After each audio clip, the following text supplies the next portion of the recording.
এই যে দেখেন আজকে শুক্রবার,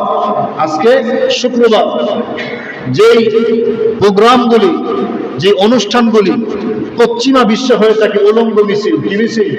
উলঙ্গ মিছিল। অর্থাৎ যারা সমকামিতাকে প্রমোট করে, সমকামিতাকে যারা সাপোর্ট করে। কয়েক মাস আগে এই বিষয়ে আলোচনা হয়েছিল, কিন্তু আমরা তো ঠিক হই নাই। আমরা যতই বলি মানুষ গ্রহণ করে না, মানুষ ঠিক হয় না। আর ঠিক না হতে হতে ছু মেরে যে শয়তান ঈমান নিয়ে যাচ্ছে আমাদের খবরই নাই।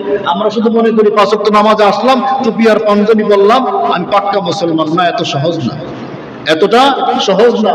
আমার ঈমান যে ছু মেরে শয়তান নিয়ে যাচ্ছে, আগামী ভবিষ্যৎ আমার বাচ্চাদের ঈমান যে শয়তান নিয়ে যাচ্ছে, আমার বাচ্চাদেরকে যে ওই খ্রিস্টান ইহুদিদের মতো বানানো হচ্ছে, এই খবর কিন্তু আমাদের নাই। আমরা খতিব সাহেব একটু যা বলি, কিছু মানুষ গ্রহণ করে, আর কিছু মানুষ মনে করে এরকম হবে না, এরকম হওয়া সম্ভব না। আমরা তো ভালোই চলছি, হ্যাঁ, আলু আছে, পেঁয়াজ আছে, গরু আছে, মুরগি আছে, তেল আছে, আটা আছে, চাল আছে, খাচ্ছি আর যাচ্ছি, দিন অতিবাহিত হয়ে যাচ্ছে। এর নাম তো জিন্দিগি না, এর নাম জিন্দিগি না। ইয়া আইয়ুহাল্লাযীনা আমানু কু আনফুসাকুম ওয়া আহলিকুম নারা। তুমি জাহান্নামের আগুন থেকে নিজে বাঁচো, তোমার পরিবার পরিজনকে জাহান্নামের আগুন থেকে বাঁচাও। আপনার স্ত্রীর ব্যাপারে, আপনার সন্তানদের ব্যাপারে, আপনার অধীনস্থদের ব্যাপারে আল্লাহ আপনাকে জিজ্ঞাসা করবে যে তাদের দায়িত্ব তোমার উপর অর্পিত হয়েছিল। তুমি তো রাখাল হিসেবে দুনিয়াতে ছিলে, তুমি তোমার স্ত্রীর রাখাল, তুমি তোমার ছেলে সন্তানের রাখাল, তুমি সমাজের মেম্বার, তুমি জনগণের রাখাল, তুমি সমাজের চেয়ারম্যান, দেশের চেয়ারম্যান, তুমি তোমার জনগণের রাখাল, তুমি এমপি মন্ত্রী, তুমি সরকার, তুমি তোমার জনগণের প্রজাদের রাখাল। ওই রাখালদের দায়িত্ব, রাখালদের হক কতটুকু বুঝিয়েছো? শুধু এতটুকুই না, ওই রাখালদেরকে আমি আল্লাহর দিকে কতটুকু ধাবিত করেছো, তোমার প্রজাদেরকে, তোমার জনগণদেরকে, এর জবাব আল্লাহর কাছে দিয়ে তারপর আমাকে সামনে অগ্রসর হতে হবে। এই জন্য দায়িত্ব বড় বড় জিনিস, দায়িত্ব বড় বড় জিনিস। এই জন্য ভাই, ওটা বলতেছিলাম, এই যে আজকে বাংলাদেশে একটা প্রোগ্রাম করতে চাচ্ছে কারা? বাংলাদেশের মুসলমান অত খারাপ না, অত কি না খারাপ না। এখনো পর্যন্ত ইমামদেরকে শ্রদ্ধা করে, আলেমদেরকে শ্রদ্ধা করে। প্রমাণ, একটা মাহফিলে লক্ষ লক্ষ মানুষ হয় কি হয় না? একটা সময় 2, 4, 5 বছর আগে ছিল মাহফিলের একটা সিজন ছিল শুধুমাত্র শীতকালে, ঠিক না? কিন্তু বর্তমানে করোনার সময় যখন মাহফিলগুলি বন্ধ করে দেওয়া হলো, করোনা চলাকালীন সময় যখন মাহফিলগুলি বন্ধ করে দেওয়া হলো, প্রায় 2 বছরের মতো মাহফিলগুলি বন্ধ ছিল, বড় সমাবেশ বন্ধ ছিল। করোনা যাওয়ার পরে যখন আবার মাহফিলগুলি চালু হলো, এখন মাহফিল এমন অবস্থা হয়েছে 24 ঘন্টায় বাংলাদেশে মাহফিল হচ্ছে। সুবহানাল্লাহ, 24 ঘন্টা হচ্ছে, 24 ঘন্টায় বাংলাদেশে এখন মাহফিল হচ্ছে।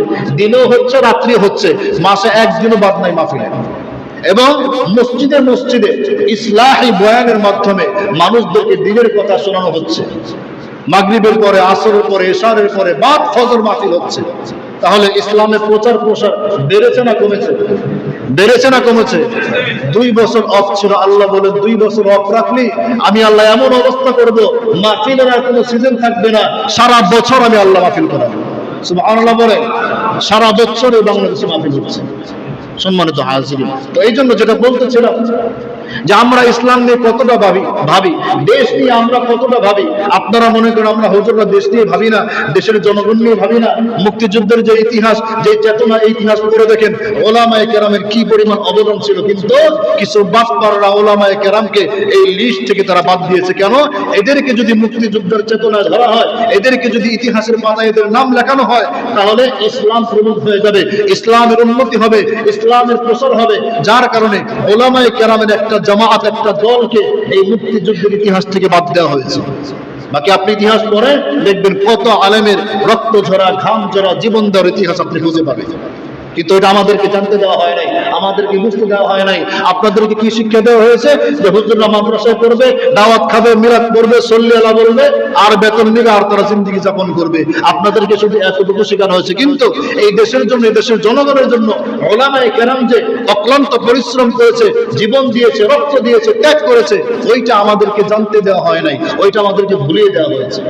এই জন্য আমরা এই দেশ নিয়েও চিন্তা করি, শুধুমাত্র মসজিদের এই কয়েকশো মুসল্লি নিয়ে আমরা চিন্তা করি না। তো যেটা বলতেছিলাম, আজকে 7 তারিখ, জুন 7 তারিখ, আজকে এই বাংলাদেশে কিছু নাস্তিক মুরতাদ, বাংলাদেশের মুসলমানরা অত খারাপ না, কিন্তু কিছু নাস্তিক কুমনা, কিছু নামধারী মুসলমান যারা এই সমকামিতা অর্থাৎ ছেলে ছেলে জিনা, মেয়ে মেয়ে জিনা, এটাকে যারা প্রমোট করতে চায়, যারা সাপোর্ট করে, এরা আজকে বাংলাদেশের কোনো এক জায়গায় একটা সমাবেশ করবে। সময় দিয়েছে রাত 8টা। নাউজুবিল্লাহ বলি, সময় দিয়েছে রাত 8টা, অর্থাৎ 8টা বাজে এরা বাংলাদেশে একটা মিছিল বের করবে। কিন্তু কোথায় করবে এই জায়গার নামটা তারা বলে নাই কোনো কারণে, যার কারণে অনেকে আমরা এই বিষয়টা জানি না। কিন্তু আমরা তো বয়ান করছি, আপনারা তো কিছু শুনছেন, কিন্তু ওদিক দিয়ে শয়তান তার কার্যগুলি ঠিকই সম্পাদন করে চলছে, ঠিকই শয়তান তার রাজত্ব কায়েম করছে, কিন্তু আমাদের খবর নাই। আপনি চিন্তা করেন, আজকে বাংলাদেশের যে কোনো জায়গায় এই সমকামী যারা আছে, যারা এই সমকামিতাকে, জেনাকে যারা সাপোর্ট করে, এরা যদি আজকে বাংলাদেশে একটা মিছিল করতে পারে, তো আগামীতে পারবে না? কি বলেন, পারবে না? মিছিল করতে করতে, সমাবেশ করতে করতে, প্রোগ্রাম করতে করতে বাইপাইল নবীনগর সবার পর্যন্ত আসতে পারবে না? তখন আপনি ঠেকাবেন কিভাবে? একদিন দেখা যাবে আপনার ঘরের ছেলেটা, আপনার ঘরের মেয়েটা, তারাও এই সমকামিতায় লিপ্ত। না কেন? আপনি জেনেছেন কিন্তু কোনো পদক্ষেপ নেন নাই। আপনার কোনো পদক্ষেপ ছিল না, আপনার কোনো ভূমিকা ছিল না, শুধু আপনি শুনেছেন। এই জন্য ভাই, আমরা আপনাদের ইমানের হেফাজত করি, আপনাদের ইমানের রাখাল আমরা, আপনাদের আমলের রাখাল। আমরা যদি না থাকতাম, আপনাদের নামাজের কি হালত হতো, আপনাদের ইমানের কি হালত হতো। এই জন্য দুনিয়াতে আপনি একজন মানুষকে কিছু টাকা দিয়ে আপনি আপনার কাজটা হাসিল করেন, কাজ করার পরে ওই নেতা আপনার কাছে সারা জীবন পিসাবের মতো থাকে, অথচ আমরা মসজিদের খাদেমরা সারা জীবন আপনাদের ইমানের হেফাজত করি, আপনাদের আমলের হেফাজত করি। আমাদের সম্মান ওই নেতার চাইতে হচ্ছে। বড় জোর একটা দুইটা সালাম, বড় জোর একটা দুইটা সালাম, এর বেশি না। এই জন্য ভাই, বড় দরদ নিয়ে কথাগুলি বললাম। আল্লাহর ঘর মসজিদ, কথা হবে আল্লাহর, আল্লাহ রসুলের দ্বীনের কথা হবে, আমার কোনো কথা হবে না। একটু চিন্তা করেন, মসজিদে আসছেন নামাজের জন্য, আসার পরে যে কথাগুলি আপনি বললেন, আপনি আপনার নিজেকে প্রশ্ন করেন, ওই কথাগুলি বলার প্রয়োজন ছিল কিনা? নিজেকে প্রশ্ন করেন যে আমি যে কথাগুলি বললাম মসজিদে আসার পরে, এই কথাগুলি বলার আদৌ কি কোনো প্রয়োজন ছিল? আপনি অটোমেটিক উত্তর পেয়ে যাবেন না, যে কথাগুলি বললাম আসলে বলার কোনো প্রয়োজন ছিল না, বাইরে গিয়ে বলতে পারতাম। যাই হোক, আল্লাহ সকলকে বুঝ দান করুন, বলি আমিন, জোরে বলি আমিন।